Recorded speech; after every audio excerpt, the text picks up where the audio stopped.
네, 시청자 여러분 안녕하십니까? 저희 펜앤경제가 우리 주린이 분들을 위해 찾아왔습니다. 설 연휴 특집으로 준비한 주식 초보를 위한 쉬운 기초 강의 시간인데요. 저희 오늘은 문서진 멘토님과 함께 여러분들에게 필요한 정보들 쏙쏙 알려드릴 예정입니다. 멘토님 네, 안녕하세요. 안녕하세요. 네, 우리 멘토님과 저 방금 방송을 마치고 여러분들한테 또 녹화로서 찾아뵙고 있습니다. 지금 설을 앞둔 만큼 네. 많은 분들께서 이제 주식에 대해서도 많이 시간을 볼 수 있어요. 이제 차트를 많이 볼 수 있지만 네. 사실 차트를 많이 보는 것보다 더 중요한 거는 내 기본 지식을 바탕으로 나만의 철학을 가지고 투자를 하는 거잖아요. 그래서 저번 시간에는 우리 이정우 멘토님께서 제일 처음으로 우리가 중요한 거는 손절가를 설정하는 것이다라고 하면서 매수하기 전에 손절가 설정하는 방법, 그리고 매수 포인트를 잡는 방법, 이 두 가지를 알려주셨거든요. 좋은 거를 네. 알려주셨네요. 네, 제일 중요한 거. 네. 중요한 걸 알려주셨네요. 네. 근데 우리 문서진 멘토님께서는 특이하게 주린이 방송인데 네. 오늘 키워드가요, 환율이에요, 환율. 근데 너무 네. 어렵게 생각 안 하셔도 돼요. 아, 근데 그래요? 최근 들어서 주식을 함에 있어서 네. 환율도 굉장히 중요하거든요. 그리고 요즘에 뉴스를 보셔도 환율이 올랐다 말았다 환율 관심이 많잖아요. 근데 의외로 환율에 대해서 환율이 오르면 뭐가 좋고 뭐가 나쁘고, 그러면 환율이 올랐을 때 내렸을 때 어떤 흔히 말하는 종목들이 좋은 거고 어떤 종목들은 피해가 보는 거냐, 이런 것들을 잘 이해를 못 하시는 분들도 계시는 것 같아서 네. 일단은 이 환율 관련 부분을 제가 최대한 쉽게 정말 음. 초등학생, 그러니까 제 딸에게 설명하는 수준으로 제가 엄청 쉽게 설명드리도록 할 테니까 네. 딱 오늘 이 영상만 보시면 환율은 그냥 끝납니다. 와. 예. 그러니까 외환 딜러를 할 분이 아니시라면 음. 요 영상 하나 하면 그냥 환율은 딱 끝난다, 이렇게 생각하시면 됩니다. 와, 사실은 우리가 고환율이다, 고물가다, 뭐 네. 경제뉴스 헤드라인에 올해 내내 등장을 한 것 같은데 네. 환율이 잡혔다, 뭐 단기적인 처방이다, 다시 올랐다, 뭐 복합적인 이슈라서 뭐 단정할 수 없다. 너무 복잡하거든요. 네. 그래서 우리 문서진 멘토님께서 정말 쉽게 다음 페이지 보여주시면 환율이란 이것부터 알려주실 거예요. 그래서 아까도 말씀드린 것처럼 네. 굉장히 지금 쉽게 설명을 할 네. 거고요. 그럼 말 그대로 환율이란 외국 돈을 사기 위한 가격이에요. 그러니까 예를 들어 우리가 대표적으로 우리 환율이라고 하면 기준 통화가, 우리는 기축 통화가 달러기 때문에 네, 네. 그러니까 달러를 기본 통화로 보고요. 그러면 우리는 생각에 1달러를 사기 위해 드는 비용을 우리는 환율이라고 하는 거예요. 네. 그러니까 지금은 이제 뭐 1달러당 한 1,450원 정도를 하니까 지금은 이제 환율은 원달러 환율은 그래서 1,450원이라고 하는 겁니다. 그러니까 1달러를 사기 위한 비용, 네. 이렇게 생각하시면 될 것 같아요. 간단하게 그렇게 환율을 봤는데 다음 페이지 보여주시면, 그래서 우리가 한 알에 1달러 하는 사과가 있다라고 했을 때 정확하게 환율 변화에 따라 우리가 살 수 있는 사과의 개수는 이렇게 정리를 네, 해주셨네요. 요게 이제 아까도 말씀드린 것처럼 네. 많은 분들이 가장 헷갈리는 거예요. 아. 그러니까 환율이 그래도 올랐다 내렸다 할 때 그러면 이게 뭐가 오른 거고 그럼 뭐가 어떻게 변하는 거냐라고 우리가 막연하게 생각하는데 네. 요 하나로 제가 다 해결을 해드리겠습니다. 일단 네. 첫 번째, 그러니까 기준으로 말씀드린 거예요. 만약에 1달러에 1,000원일 때, 네. 1,000원일 때 만약에 우리는 사과를 사려면 나한테 돈이 1,000원이 있어요. 네. 1,000원이 있으면 1달러의 환율이 1,000원일 때는 우리는 사과는 하나를 살 수 있는 거죠. 네. 자, 근데 만약에 1달러를 우리가 가져오기 위해서 2,000원으로 환율이 올랐어요. 환율이 2,000원이 됐어요. 네. 근데 나는 돈이 지금 만약 그렇게 되면 1달러 사과를 사기 위해, 하나를 사기 위해서는 우리는 2,000원이 필요한 거죠. 네. 맞죠? 그러면 환율이 오르면 이미 우리가 느끼는 게 있죠. 체감 효과. 아, 수입 물가가 오르네. 라는 생각을 할 수 있겠죠. 네. 맞죠? 그 다음에 또 하나는, 근데 반대로 내가 1달러짜리 사과를 수출하는 사람 입장에서는 원래는 1,000원을 벌던 게 2,000원을 벌게 되는 거잖아요. 사과 하나만으로. 하나만으로. 네. 그러면 환율이 오르니까 수출 기업은 이득인 거고 수입 기업은 이거 손해를 보겠다라는 거고, 환율이 올라갔을 때 우리가 계속 수출 물가, 수입 물가가 올라갈 것 같다라고 우려감을 하는 건 딱 이걸로 우리가 해석이 되겠죠. 자, 그러면 반대로 환율이 내렸어요. 그러니까 네. 1달러에 500원으로, 이건 극단적인 상황입니다. 이렇게 안 되겠지만, 예, 그리고 500원이 내렸다면 우리가 흔히 말하는 1달러 사과를 우리가 1,000원 하나를 사기 위해서는 500원만 있으면 우리는 살 수 있는 거예요. 네. 그러면 이건 반대로 환율이 내렸으니까 그럼 수입하는 사람들 입장에서는 굉장히 싸게 사오겠죠.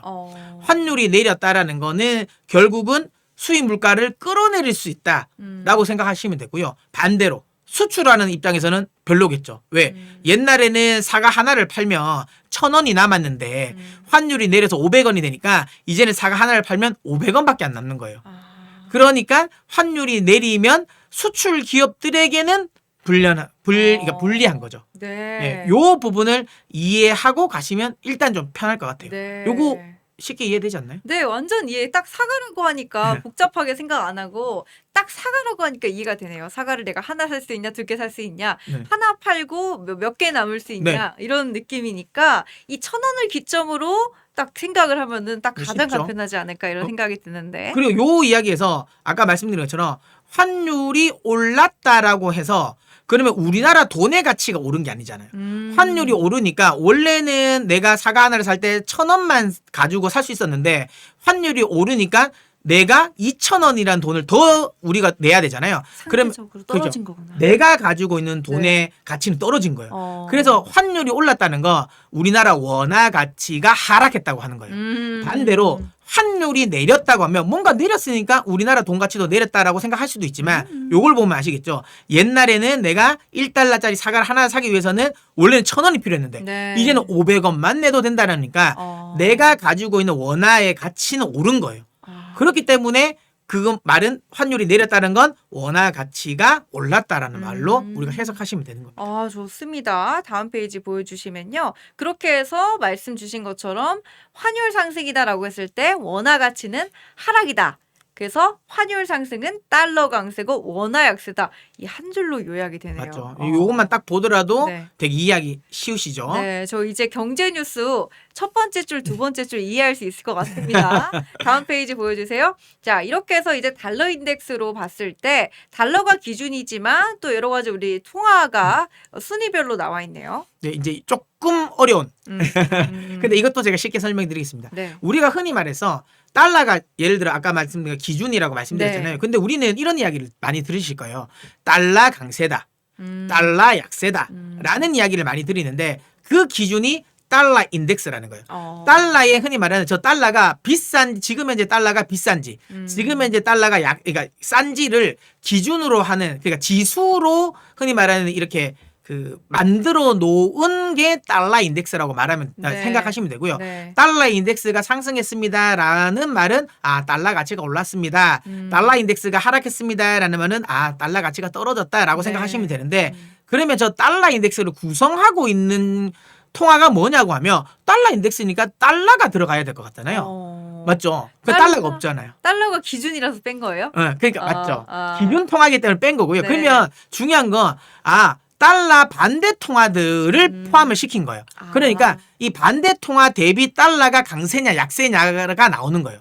그러면 지금 현재 달러 인덱스에서 가장 많은 구성을 하고 있는 건 유로화입니다.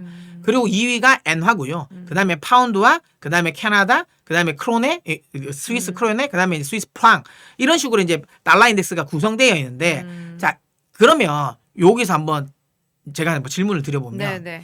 달러 인덱스가 달러는 제외하고 달러 인덱스가 만약에 올라간다. 네. 달러 인덱스가 오르려면 그러면 어떻게 하면 달러 인덱스가 오를 것 같아요?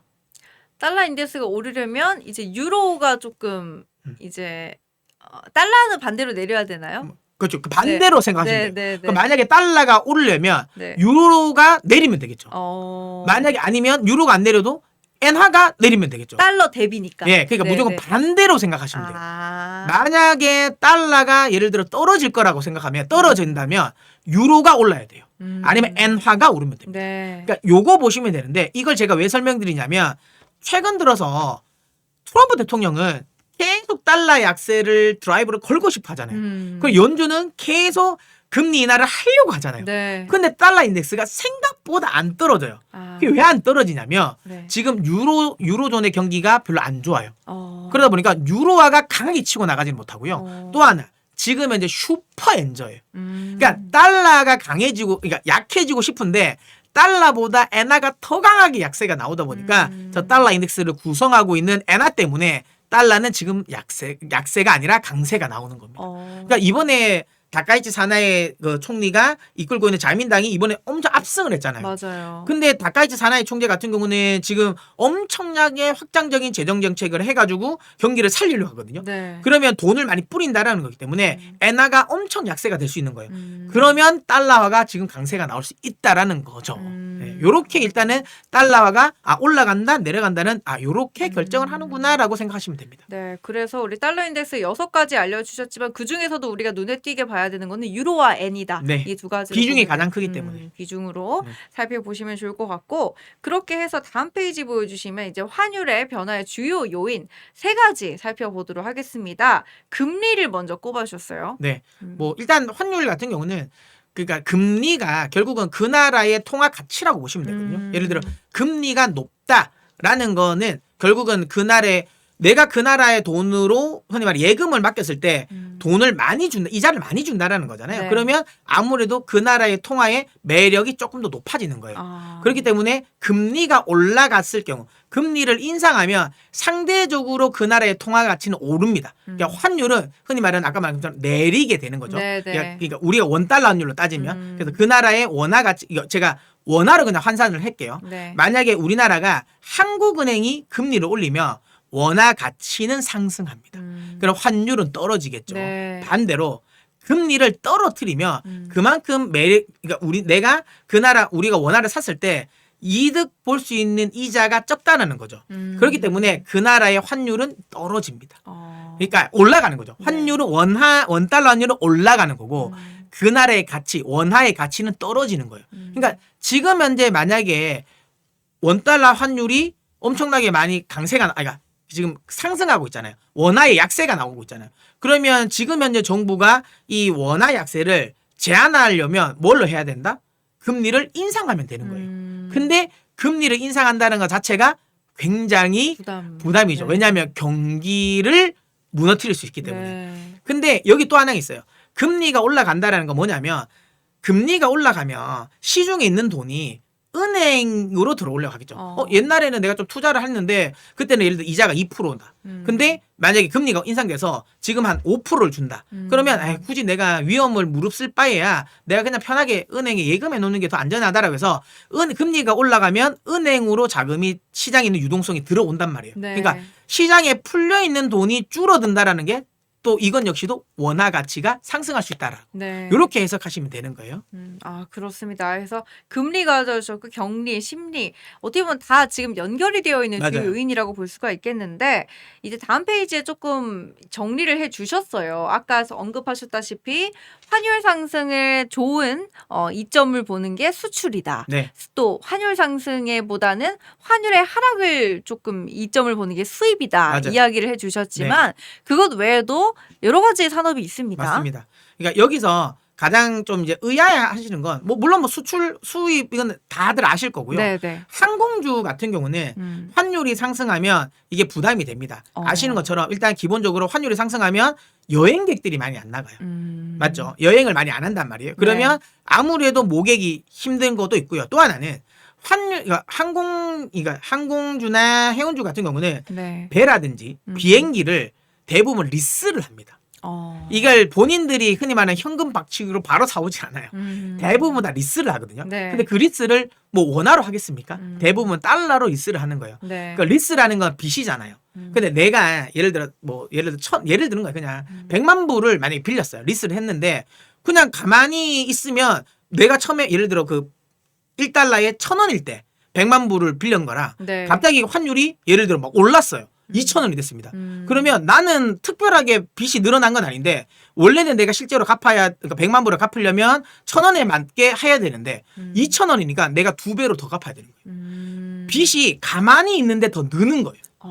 그래서 환율이 올라갈 때 대표적으로 항공주와 해운주는 흔히 말하는 피해주라고 보시는 거예요. 빚이 가지고 있는 빚이 더 늘어나기 때문에 이 부분을 이제 부정적으로 보셔야 되는 거고요. 그다음에 아까도 말씀드린 것처럼 이제 내수, 유통주와 관련된 부분을 결국은 수입을 해야 되는 유통주라든지 그다음에 의류 외식 이런 음식료 관련 부분은 대부분의 원료를 수입을 하잖아요. 그러니까 수입 업체라고 생각해야 되기 때문에 환율이 올라갔을 때 피해를 본다. 이렇게 생각하시면 됩니다. 그리고 이제 금융업 같은 경우는 아까도 말씀드린 것처럼 어쨌든 금융업은 환율이 상승하고 하락할 때에 특별한 수혜주는 아니지만 네. 환율이 하락을 하더라도 너무 급하게 하락을 하거나 아니면 상승을 하더라도 너무 급하게 상승을 하면 여기에 대한 부분은 피해가 옵니다. 왜냐하면 환율의 변동성이 너무 크면 그 변동성에 대한 리스크가 커지거든요. 그래서 환율이 변동성이 클 때는 또 금융주도 좀 리스크가 있다라고 보시면 되고요. 네. 관광산업은 여러분도 아시는 것처럼 환율이 올라가면 외국인들이 우리나라에 들어와서 돈 쓸만 하잖아요. 그죠? 그러니까 외국인 관광객들이 많이 들어오는 거고요.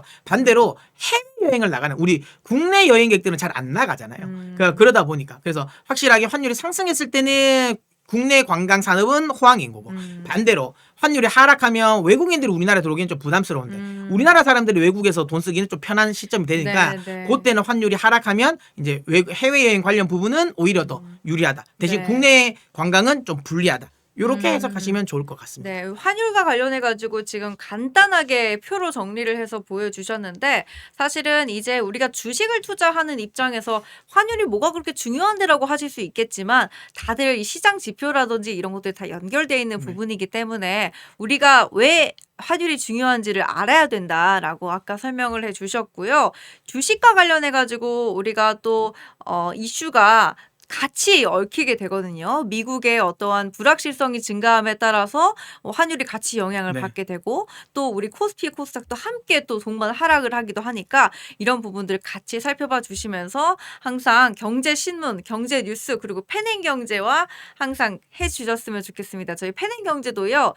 저희 방송뿐만이 아니라 펜앤 마이크의 그 뉴스 신문으로도 글로도 많이 찾아뵙고 있는데 펜앤 경제라고 쓰여져 있는 부분들 들어가시면은 여러 가지 분석 같은 것도 여러분들께서 살펴봐 주실 수 있습니다. 자, 그때도 환율 얘기 많이 나누니까요. 저희 다음 시간에 또 뵙도록 하겠습니다. 고맙습니다.